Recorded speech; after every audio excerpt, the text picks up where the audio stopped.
Hello everybody, welcome to Game 3 of the Bloody Ox quarterfinals. This is Goro who submitted this video. A very interesting deck choice. This is going to be the death match for the quarterfinals, so the winner of this match will move on. The loser will not. And Queensguard going to be the deck choice for Goro. A very interesting choice. I don't know how this deck matches up against Radovid, but I guess we'll find out here. There are going to be a lot of interesting plays coming in with the access to the Harpooner and with no interaction really coming in from the Northern Realms player. Queensguards provide a lot of strength if you can get them out every round. Northern Realms going to have to open this game, so a pretty big advantage going out to Goro. And going to lead on John Natalis. That's a very aggressive John Natalis, who will find reinforcement into Troll. Nathan really liking his Trolls. Nathan has been playing this Troll build, and it came back a little bit to bite him in the last game, as Goro also had access to Dunbanner Heavy Cavalry, so they had to play this game of chicken to see who would pull the trigger first on their cavalry. So thinking about Bran, and I think that Bran is almost always the correct leadoff, so Bran will come down. We'll see what Goro wants to get here. 17 points already on the board for Nathan. So this is going to be a very low tempo play coming out from Goro.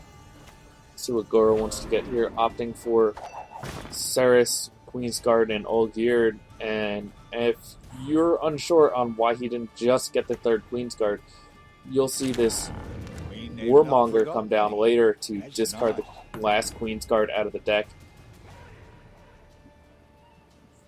So Warmonger can only get bronze units, and King Bran can get anything. So that's why you see the Olgierd come down first off that Bran instead of the second Queensguard. Debating whether or not Lugos or Warmonger wants to come down. Warmonger does have veterans, so the later you play him, the better value you get. So we will see this last Queensguard hit the bin. The full Queensguard combo ready to go.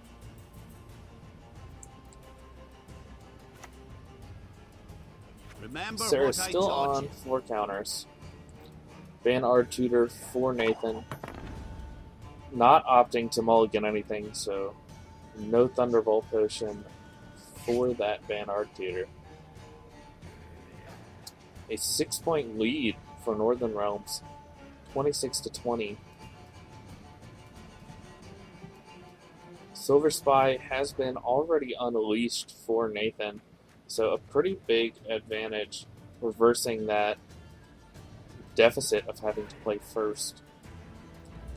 And already coming back to overtake the points on that Spy. See if Goro wants to continue to play this game, committing a second Warmonger. Praise be the bravest. But an opts to get a Planon Crate Raider, which will take down a counter on Cerys, and we're going to see Witch Hunter coming down, pulling Blue Stripes Commandos. This is a huge 18-point swing off of a single bronze card, and can also thin the deck by 5 cards, so a really strong option for the Northern Realms decks nowadays, but a Lacerate's going to answer that immediately. Witch Hunter's becoming much, much better after Spellitel has made a comeback, as Farseers are mages. So Witch Hunter, a very good meta option currently.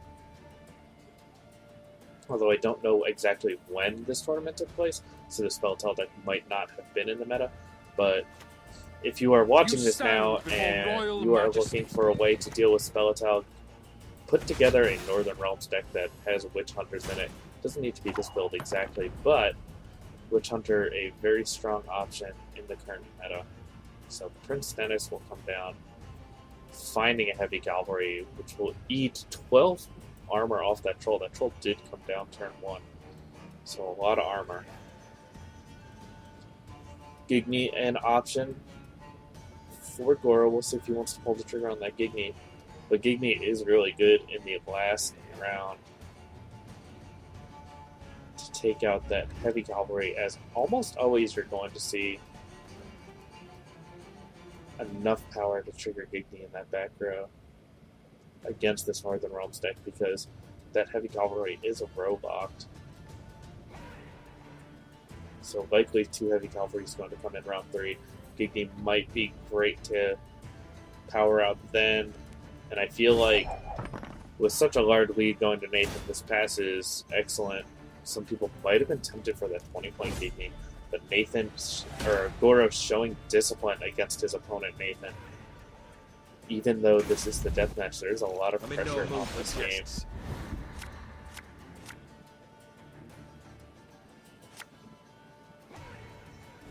So showing a pretty high skill level from Goro.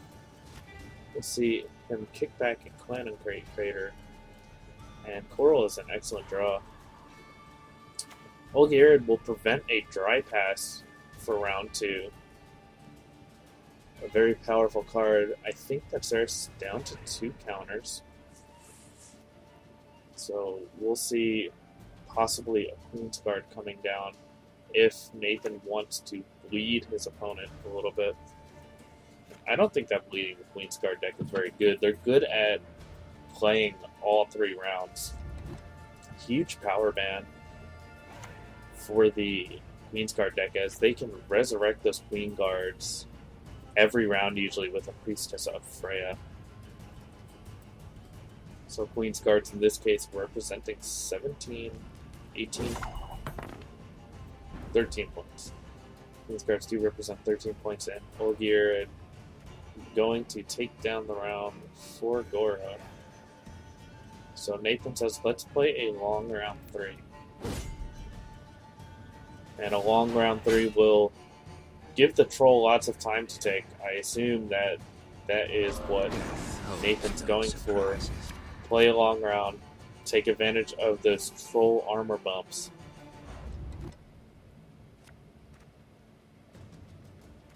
And Drake, he draw for the Queen's Guard player. Very important. I actually think I'd like to kick back the Priestess here with not enough things for this, correct? Yeah, Priestess will go back. And we'll pick up a Whale Harpooner. A Whale Harpooner is pretty good in a long round.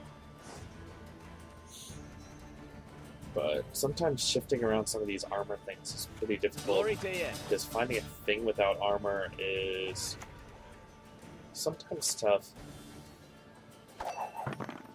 And a perfect staggering of the power to prevent Scorches from getting too much of an advantage against the Queen's Guard deck, and that's something I just see the Queen's Guard deck struggle with sometimes.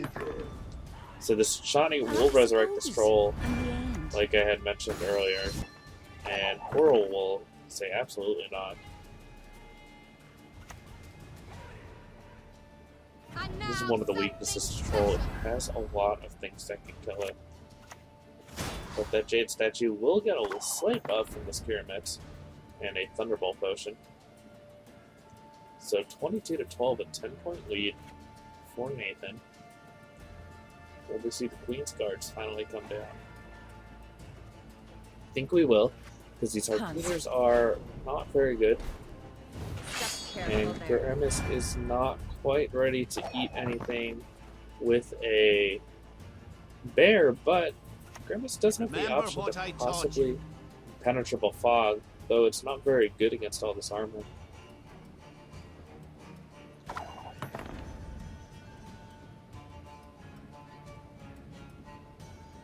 So probably Whale Harpooner will come into the front row.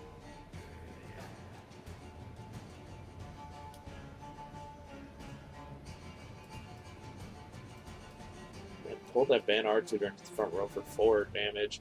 A 12-point swing from a Harpooner. And with a 7-point lead, with action back on Goro Goro has a lot of really good options here.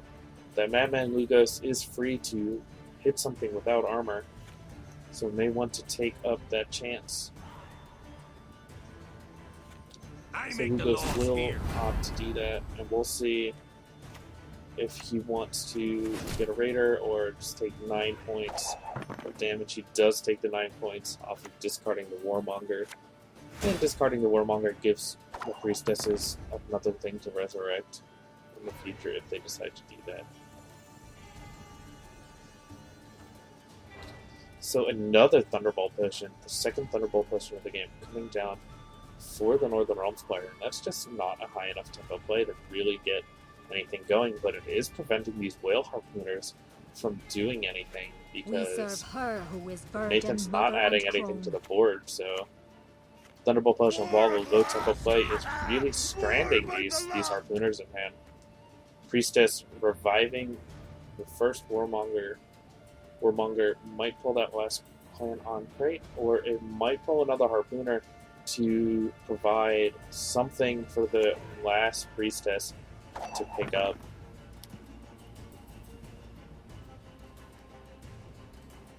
So Harpooner is the option for this Priestess. And a pretty big lead for Goro with only 6 cards remaining in Nathan's hand. So a third Thunderbolt potion coming down from Nathan, once again stranding these Harpooners, not letting them do too much, but Grimace is available to eat up that Priestess of Freya for a bear. I think that that's a pretty good play here, although Gigni is not an unreasonable option here either. With a 15-point Gigni off of Kiramets, that's more than you'd get off of a Heavy Cavalry if a Heavy Cavalry ate that 6 armor. If Heavy Cavalry comes down and eats that 6 armor, that's only 14 points, and Gigni taking a 15-point play is not you again. Or taking down a 15-powered unit is not a bad play, but Bear coming down here, eating up that Priestess of Freya. I would like to see that Bear in the ranged row. Now, I don't like putting it in the melee row for a couple of reasons. Those Whale Harpooners are likely going to have to be put into the front row, so we're just stacking up a Hailstorm for the Northern Realms opponent this way. So I definitely would have liked to see that Bear go to the ranged row, but declining to do so means a potential lost 6 points here for Goro. Checkmate.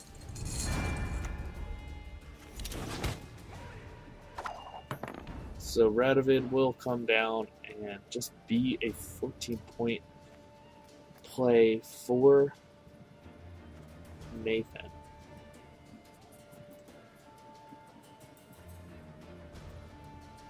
A 13-point lead here for Goro, coming down to the wire. This match is for all the marbles. And yeah, Gigni also being committed to this front row is just making a massive hailstorm for Nathan. We'll see if that Bear comes back to bite him. The Bear going into the melee row just doesn't make a whole lot of sense to me.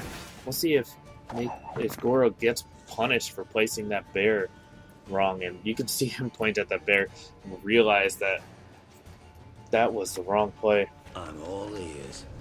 Tough breaks. Time for a practice. Dijkstra coming in, finding Banard Tutor. Banard Tutor will go ahead and make a Thunderbolt potion. So the 4th Thunderbolt potion coming in for Nathan. 67 to 49 the play. Hailstorm representing about 18 damage, 19 damage. So this is a pretty good option for Harpooner. Unfortunately, we're just going to have to commit this Harpooner to the front row for the most points, because pulling something to the back row, it just only deals damage to armor. So at this point, I feel like Goro is committed to playing into this Hailstorm. If Nathan doesn't have the Hailstorm, it's a very good almost We certain serve win her who is for Goro. virgin, mother, and crone. But instead, a Warmonger coming down and adding even more power to the melee row via that clan on crate. I'm itching for that battle. But a 32-point lead for Goro. 16-point heavy cavalry coming in. 16-point lead for Goro. Whale Harpooner thinking about the play here. Where does the Whale Harpooner go? Just go to the front or just go to the back? That is the question.